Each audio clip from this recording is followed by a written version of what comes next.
Venkat foodies ఛానల్కి స్వాగతం సుస్వాగతం.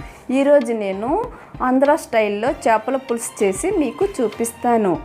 ముందుగా నేను కేజీ చేపను తీసుకున్నాను. దాన్ని పీసెస్గా కట్ చేసుకుని 3 సార్లు ఉప్పు నీళ్ళతో శుభ్రం చేసుకుని ఈ విధంగా చేసుకున్నాను.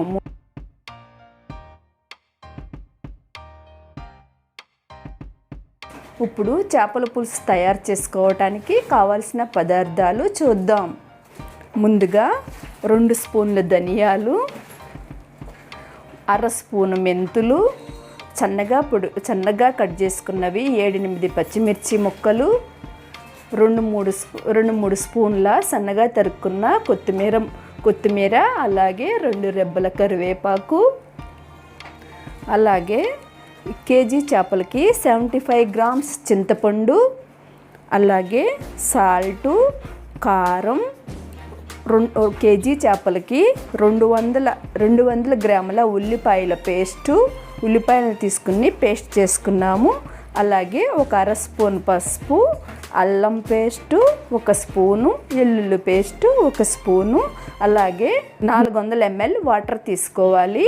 10 స్పూన్లు ఆయిల్ తీసుకోవాలి. ఇప్పుడు చేపల పులుసుని ఏ విధంగా తయారు చేసుకోవాలో మీకు చూపిస్తాను. ముందుగా స్టవ్ వెలిగించుకుని ఒక వెడల్పాటి బాణీ పెట్టుకోవాలి.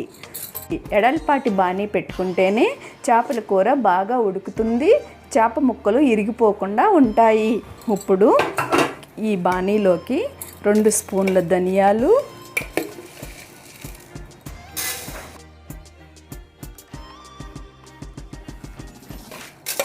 అలాగే 1/2 స్పూను మెంతులు,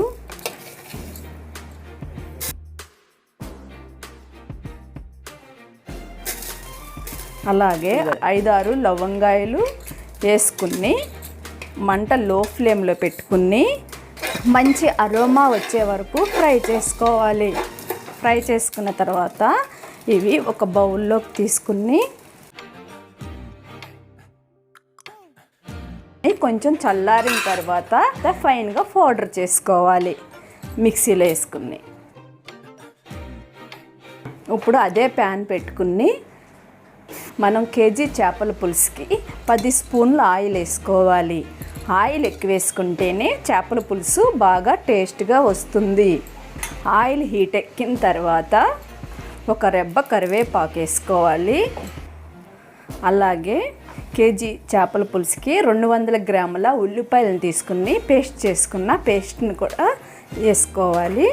వేసుకుని ఉల్లిపాయల పేస్టు గోల్డెన్ బ్రౌన్ కలర్ వచ్చే వరకు ఫ్రై చేసుకోవాలి. అలాగే మనం పొడుగ్గా తరుక్కున్న 7-8 పచ్చిమిరపకాయలను కూడా వేసుకోవాలి. ఇవి కూడా వేపుకోవాలి.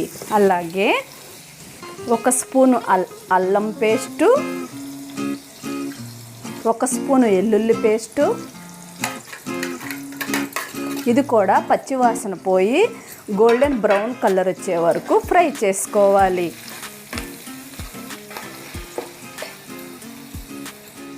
గోల్డెన్ బ్రౌన్ కలర్ వచ్చే వరకు ఉల్లిపాయ పేస్టు తిప్పుకోవాలి.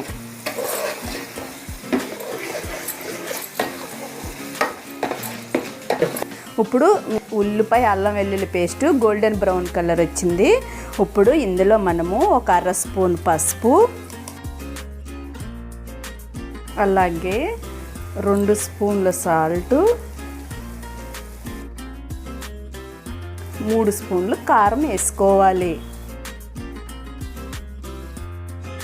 ఇది కూడా ఫ్రై చేసుకుని నూనె పైకి వచ్చే వరకు ఈ గ్రేవీని ఫ్రై చేసుకోవాలి.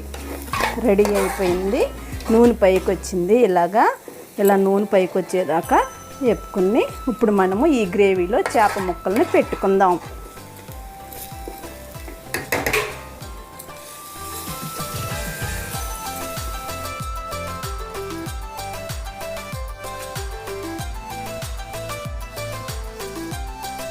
చేప ముక్కల్ని పెట్టుకుని 1 సెకండ్ తర్వాత 75 గ్రామ్స్ చింతపండు తీసుకున్నాం కదా. కేజీ చేప ముక్కలకి ఇలా గుజ్జు పిండుకుని ఇలా వేస్ట్ తీసేసి చింతపండు తుక్కు తీసేసి మనం ఈ చేపల్లో ఈ చింతపండు పులుసుని పోసుకోవాలి.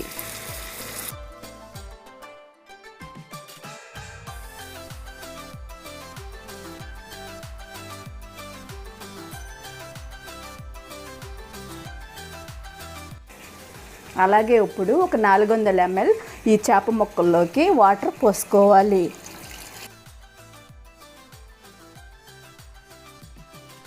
కొంచెం పైన తిప్పుకోవాలి.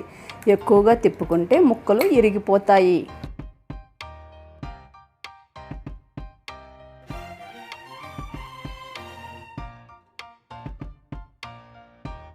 ఇప్పుడు మనము మంట మీడియం లో ఫ్లేమ్లో పెట్టుకుని 15 నుంచి 20 నిమిషాల పాటు ఉడికించుకుంటే చేపల పులుసు రెడీ అవుతుంది.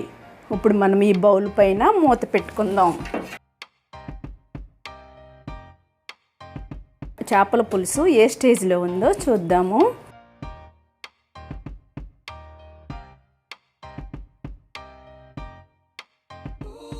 ఇలా మసులుతుంది కదా, వాటర్ ఇలా మసులుతున్నప్పుడు మనం ఫస్ట్గా మిక్సీ పౌడర్ పట్టుకున్న ధనియాల మెంతు పౌడరు వేసుకోవాలి. ఈ ధనియాల మెంతు పౌడర్ వేసుకుంటే చేపల పులుసు చాలా టేస్ట్గా వస్తుంది. అలాగే మంచి అరోమా వస్తుంది.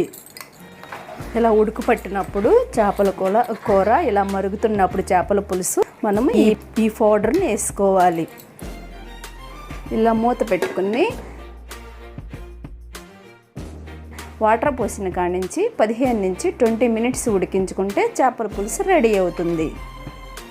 20 మినిట్స్ అయిపోయింది. ఇప్పుడు చేపల పులుసు ఎలాగుందో చూద్దాం. చక్కగా ఉడికింది. ఆయిల్ ఈ విధంగా పైకి వచ్చింది. ఈ విధంగా పైకి వచ్చి చేప ముక్క ఈ చేప పులుసు అంతా ఇట్లా రెడ్ కలర్లో వచ్చినప్పుడు ఉడికినట్టుగా మనకు తెలుస్తుంది. ముక్క కూడా చక్కగా ఉడికింది.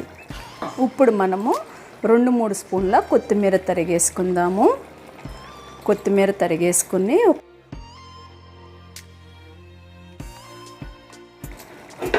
మూత పెట్టుకుని 2 నిమిషాల పాటు ఉడికించుకున్న తర్వాత స్టవ్ ఆఫ్ చేసుకుందాము. చేపల పులుసు ఉడికిపోయింది. ఇప్పుడు మనము స్టవ్ ఆఫ్ చేసుకోవాలి. ఇలా ముక్క కూడా మెత్తగా ఉడికింది. ఇప్పుడు స్టవ్ ఆఫ్ చేసుకుని ఒక గిన్నెలోకి సర్వ్ చేసుకుందాం. ఇప్పుడు దీనిపైన కొత్తిమీర గార్నిష్ చేసుకుని ఈ విధంగా వండుకుంటే చేపల పులుసు చాలా టేస్ట్గా ఉంటుంది. ఇలా వేడివేడిగా తినే కంటే ఇది 2-3 గంటల తర్వాత అన్నంలో తింటే చాలా టేస్ట్గా ఉంటుంది. మరుసటి రోజు తిన్నా కూడా చాలా బాగుంటుంది.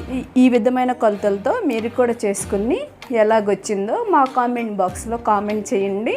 ఛానల్ని సబ్స్క్రైబ్ చేయండి, లైక్ చేయండి, షేర్ చేయండి, బెల్ ఐకాన్ ప్రెస్ చేయండి. Thank you.